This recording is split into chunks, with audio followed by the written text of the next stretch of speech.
Hello, everybody, and welcome to the Irish Hypnotherapy Conference 2025. Today, we are talking to Dan Goyette, all the way from Michigan. How are you, Dan? I'm good. I'm good. Glad to be here. We got some snow on the ground this morning. Apparently, it snowed last night. Just does that here in Michigan.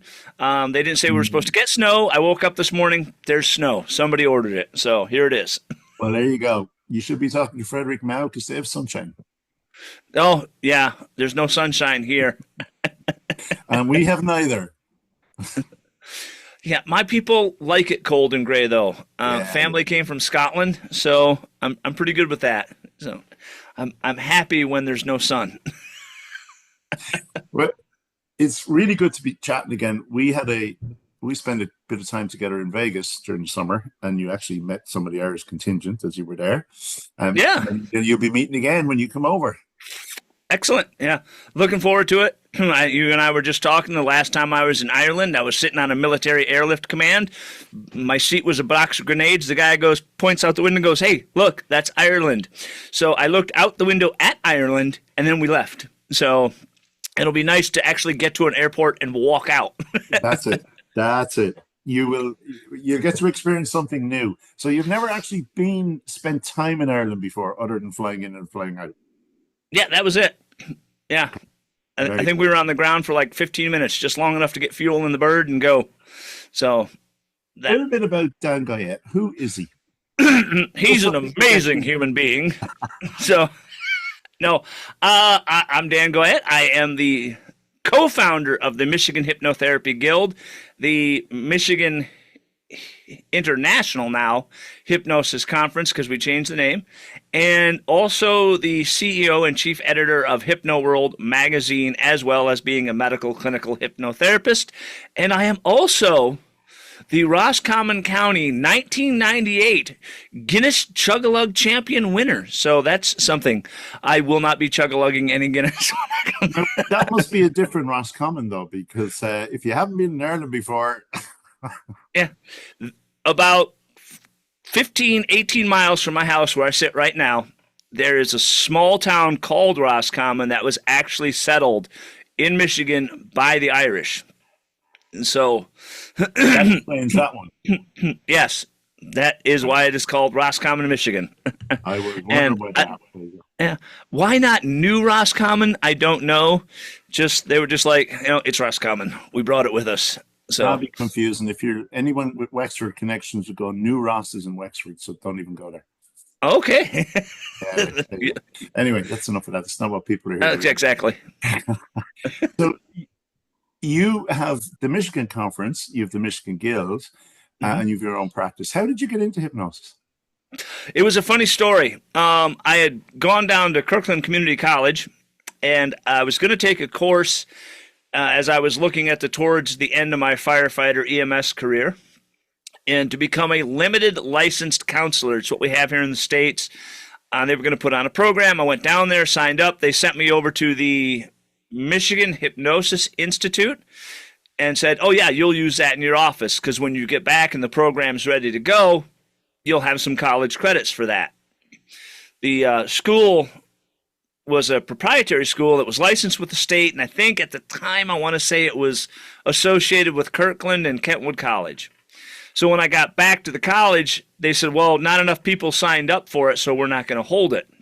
We're not going to have it." Which I thought, I'm like, man, I just spent all this money doing this clinical hypnosis thing. So I came back to my house and I put up the certificates and didn't really do anything with it. I saw a couple of clients. As a Mhm. matter of fact, my very first client was a firefighter who wanted to quit smoking, and they had given me some stuff on how to get somebody to quit smoking.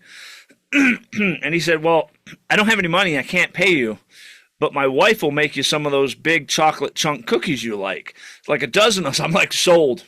Done. Chocolate chunk cookies. That was my first paying gig. I got 12 chocolate chunk cookies. That guy got to quit smoking. So, That barter was dead, huh? yeah. So it was the barter. It was the barter system, and I was pretty happy with it. And that's how I got into it. And I just kept going from there. I figured, you know what? I'm in this now. Let's see where it goes. I did not, I can tell you when I got out of the training in 2012, I did not think it was going to be taking me to Ireland. So, yeah, you never know where you're going. No, that's the thing about hypnosis. You never know where in the world it will actually take you. Yeah. And you're interested in the medical model, particularly in the neurology side of it, aren't you?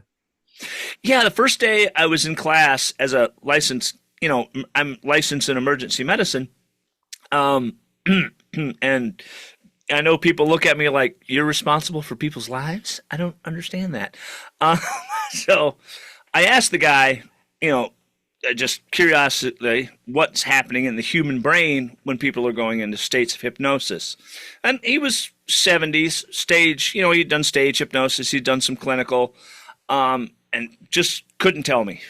I don't know. So being curious as I am, I started studying that in 2015. What's happening neurologically, physiologically, in the body, in the brain, what's going on when we're going into hypnosis. And the first time I gave this presentation was at HypnoThoughts in 2015, and it has grown since then in both depth and breadth as I've learned more and more and more about it. So it's, it just became, I was just fascinated with it. That's all I can say. All right. So are you going to give us any clues as to what does happen? There's a lot that goes on. Starting with the limbic system, even though it's not really a system, it's just structures that are near each other. It's like neighbors that kind of like each other. Mm-hmm. Yeah. One of the big things I can tell you is that in a state of hypnosis, PET scans have proven that the occipital lobe, where the visual cortex rests, I had to think about that for a second, the blood flow increases. Okay. So, yeah, that's interesting. And it also acts a little bit, if you look at some of the work of Dr. William Dement, one of the founding fathers of the study of REM sleep, in states of hypnosis, there's a likening to visual stimuli. As in the brain sees something or you imagine it, the brain activity encounters that as if it were seeing that in the waking world. So that's interesting. So hence that's the scientific proof behind when you close your eyes, you don't know the difference between real and imagined. Yeah, exactly. And I had a psychology professor tell me that whatever the mind can conceive, the body will gravitate towards. And I disagreed with him because I said, well, in my mind, I'm married to Megan Fox. My body hasn't done anything about that. So, sorry, guys. Joke. All right, we bring Megan Fox over for you. You'll be all right. Oh, yeah. Well, now I'm definitely going to be looking forward to Ireland. So, yeah. And and your practice then, do you work a lot with medical issues or is it just general across the board? I used to be general across the board. And now I have shrunken that down. I work primarily now with first responders, frontline workers, doctors, nurses, trauma, on post-traumatic stress syndrome, anxiety, anger management, all those things. And a lot of that ties back to my work in physiologic. Because that's what I was going to ask. Yeah, that's where I was going with that. Where does that work with your presentation? Yeah, a lot of that ties back to what's going on in the amygdala, how we perceive and react towards emotions, what's happening physically when we have that emotion, and why we act the way we do or respond the way we do. And the one biggest thing I can tell you about first responders is everybody says, oh man, must be all those terrible calls. I'm like, well, most of the time it's just Bob has left his coffee cup on the stove one too many times. There's a road too far. So, meaning that the most innocuous thing will dredge up all the emotions, because as professionals, we like to push things down. There's the old saying that firefighters don't die, we just explode from anger when we're 55. So yeah. And I got that from my grandfather. So, who was a little bit Irish, but mostly Scottish. Yeah, I was going to say, no, that's slightly different. Yeah. I did have one Cousins. grandfather. My grandfather Coslow was totally Irish. All right, there you go. Yeah, yeah. Um, Um, and in terms of then your talk, you're going to talk about what happens in the brain. yeah, I'm going to be talking about what happens in the brain, not only the brain, but the human body as well, Okay. throughout the central nervous system, biopsychology. I've begun to think that the subconscious mind is much bigger physiologically than we might think it is. I don't think it just happens within the human brain. I think it happens within the entirety of our physical, mental, and emotional selves. Well, there is a whole field of thought that's moving that direction. I would say to you, you can hold a brain in your hand, a heart, a lung, a liver, a kidney, but where's the mind? We use that term every day. Where is it? Yeah, I have yet. No one has ever been able to point to the subconscious brain or the subconscious mind to go, it's right there. One of my psychology classes that I took, I think it was abnormal psychology, said that if you laid the human mind out, not the brain, the human mind out, it would have a diameter of 12 feet. And I'm like, who measured that? And how did they measure it? So I remember that. It was weird. It's good to question statements sometimes, yeah. Yeah. Fact.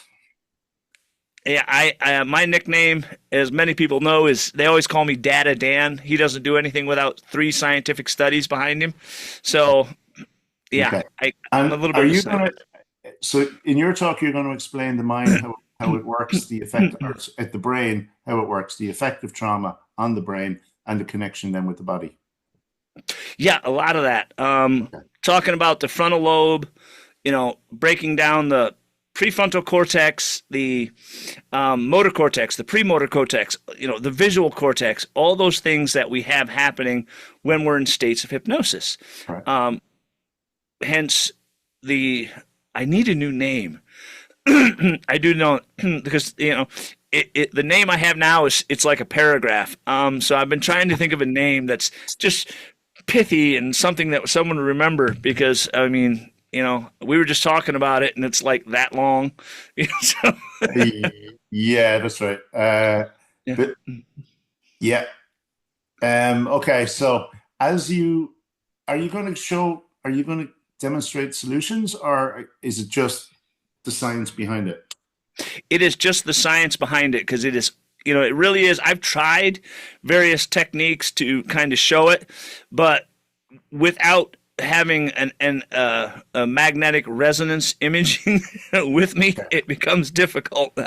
So, but from your talk, people will understand where the neural connections are taking place that are causing that effect in the body. Oh yeah, yeah. I mean, I have several slides that actually. And I'm going to put this out.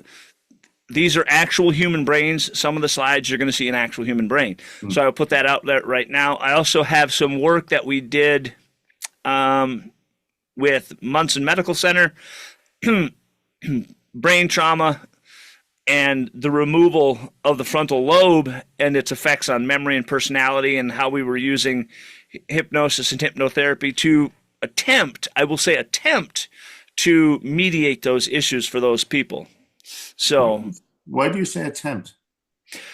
It is difficult to say that because it's one small study, and if you don't have a frontal lobe, it's how do you work with that? It was an attempt made as a hypnotherapist, not as a scientist. I am not a PhD. I was simply the hypnosis guy doing the hypnotherapy and trying to help them retrieve their memory because that was one of the problems that they were having. Even though the hippocampus really records that memory, in that frontal lobe, you're going to lose a lot of synapses, neural connections. So it was one of the things. But in your talk, we're going to get the answer to that, aren't we? You are. You are. You're not telling us now because that would ruin the surprise. Exactly. There may be chocolate. I don't know. Okay. Listen, Dan, I'm so looking forward to seeing you in Dublin. It's going to be amazing. Good to catch up again, and good for you to get to see Ireland and all the the many, many hypnotists who'll be coming from not just Ireland, but all over the world, actually. So, Yeah, I'm looking forward to it. It is looks great. So I'm very excited, and I'm really honored that you guys picked me for a presentation. So I want to say thank you right now. So for that. okay, well, listen, go have an absolutely amazing day. Thank you. I so look forward to seeing you in Dublin and look forward to your presentation. Alrighty. Thank you, sir. To everyone else, thank you so much for watching. You will learn so much from Dan's presentation. So please go check out both this interview and both the presentation. So we will see you all in Dublin on the 5th and 6th of April. All the details are on www.irishhypnotherapyconference.ie. And wherever you are in the world, have an absolutely amazing day. Take care.